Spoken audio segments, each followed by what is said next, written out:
नमस्कार, मी किरण आणि आपण पाहताय Mumbai reporter news. Mumbai reporter news मध्ये आपलं सर्वांचं स्वागत. पाहुयात बातमी सविस्तरपणे.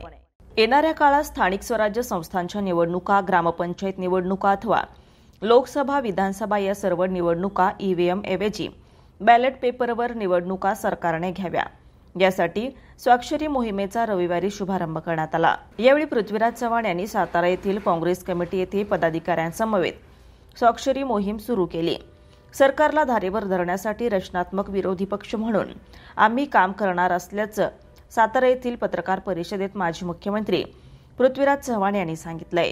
निकालाबाबत आम्ही आत्मपरीक्षण करू, पण मार्करवाडीमध्ये जी दडपशाही केली जाते ती ब्रिटिश काळापेक्षा देखील वाईट असल्याचं चव्हाण यांनी स्पष्ट केलंय. मार्कटवाडीमध्ये ग्रामसभा घेणे हे नागरिक म्हणून त्यांचा अधिकार आहे.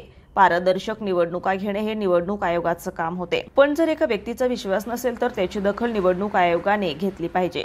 माझा अधिकार निवडणूक आयोग दडपू शकत नाही.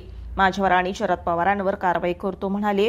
ही ब्रिटिश काळापेक्षा मोठी हुकुमशाही असल्याचं चव्हाण यांनी यावेळी सांगितलंय. Sachin Sartape, Mumbai reporter news, Mhaswad, Satara. ताज्या घडामोडींसाठी आणि ताज्या बातम्यांसाठी आजच आमच्या मुंबई रिपोर्टर न्यूज चॅनलला लाईक करा, सबस्क्राईब करा आणि बेल आयकॉन प्रेस करा आणि पाहत रहा मुंबई रिपोर्टर न्यूज.